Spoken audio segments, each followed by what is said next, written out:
اب اس کے بعد اس سورہ مبارکہ میں یہ بڑا عجیب مقام ہے اس اعتبار سے قرآن کا. عجیب اس کے معنی کیا ہے؟ دل لبھانے والا، حسین.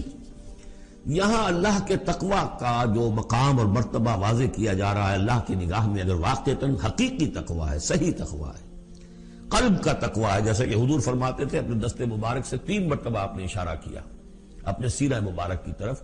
التقوی ہا ہونا، التقوی ہا ہونا، التقوی ہا. تقوی یہاں ہوتا ہے، دل میں تقوی ہے تو تقوی ہے. باقی لباس اور وضاقت یہ ساری متقیوں کسی بنا لی اور اندر کا معاملہ نہیں ہے تو یہ بہروپ ہے، یہ تقوی نہیں ہے.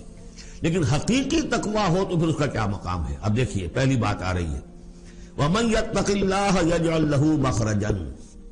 جو شخص اللہ کا تقوی اختیار کرے گا اللہ اس کے لیے راستہ پیدا کر دے گا. جہاں بالکل نظر نہیں آئے گا کہ کوئی راستہ، اللہ راستہ پیدا کر دے گا. بالکل نظر نہیں آ رہا تھا موسیٰ کے ساتھیوں کو کہ اب کیسے بچیں گے، پیچھے لشکر آگے، آگے سمندر ہے، اللہ نے راستہ پیدا کیا. خود حضرت ابو بکر کا جو حال ہو گیا تھا کہ حضور اگر انہوں نے ذرا بھی دیکھ لیا، نیچے اپنے قدموں کی طرف بھی نگاہ ڈالی تو ہم نظر آ جائیں گے. آپ نے فرمایا لا تحزن ان اللہ معنا، راستہ نکالتا اللہ. پھر حضور گئے طائف، لیکن وہاں سے خالی ہاتھ آئے. مدینے میں اللہ نے خود ہی کھڑکی کھول دی، 6 آدمی ایمان لے آئے. آپ گئے ہی نہیں اور وہاں انقلاب بھی آ گیا. عظیم. اس اعتبار سے اللہ مخرج پیدا کرتا ہے. تم صحیح طریقے پر چلتے رہو، تقوی اختیار کرو، صحیح راستے پر جد و جہد کرو. یہ کام اللہ پر چھوڑو. کب اسے منظور ہے اس کا کامیاب ہونا؟ جب ہوگا وہ راستہ ایسا کھول دے گا کہ تمہیں گمان بھی نہیں ہوگا. وَيَرْزُقْهُ مِنْ حَيْثُ لَا يَحْتَسِبُ، اور اسے رزق دے گا وہاں سے جہاں سے اسے گمان بھی نہیں ہوگا. اقامت دین کی جد و جہد ہو، غلبہ دین کی جد و جہد ہو، اپنے آپ کو ان صلاتی و نسکی و محیایا و مماتی اس کا فیصلہ کرنا ہو تو سب سے بڑی رکاوٹ آتی کھائیں گے کیا؟ تو اللہ تو کہتا ہے راضی میں ہوں. ہے ایمان اور یقین اس پر؟ کر کے دیکھو تو صحیح، اس پر اعتماد تو کرو.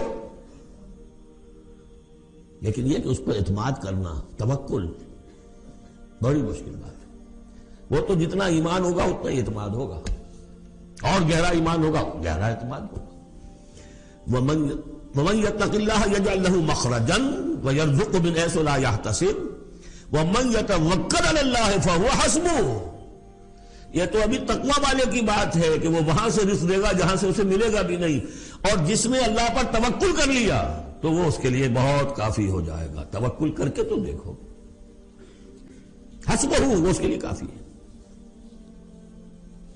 یہاں تک فرمایا ہے حدیث قدسی میں، حدیث میں من کان فی حاجت اخیہ کان اللہ فی حاجتہ. اگر کوئی مسلمان اپنے کسی بھائی کی ضرورت پوری کرنے میں لگ رہا ہے، اپنا وقت صرف کر رہا ہے، اللہ اس کی ضرورت پوری کرنی شروع کر دیتا ہے.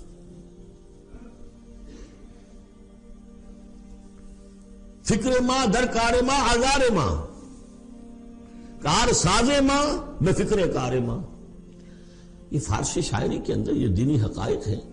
کار ساز ماں بے فکر کار ماں، میرا کارساز میرے کاموں کی فکر کر رہا ہے، میں نے اپنے آپ کو اس کے کام کے لیے لگا دیا. وہ دنیا میں بھی ذرا سا بھی کوئی شریف انسان ہوگا، آپ اس کے ہو جائیں وہ آپ کو چھوڑ دے گا پھر کہیں؟ شرافت ہو، مروت ہو اس میں. آپ اللہ کے بن کر تو دیکھیے. پھر وہ کارساز ہے. کارساز ماں بے فکر کار ماں، فکر ماں در کار ماں آزار ماں. جب میں اپنے معاملات کی فکر خود کرتا ہوں، کوئی نہ کوئی ٹھوکر کھاتا ہوں، کوئی نہ کوئی غلطی کرتا ہوں، آزار اپنے سر کے اوپر پیدا کر لیتا ہوں. اپنے آپ کو حوالے کرو. اس کا نام ہے تفویض الامر الی اللہ. افوض امری الی اللہ ان اللہ بصیر بالعباد.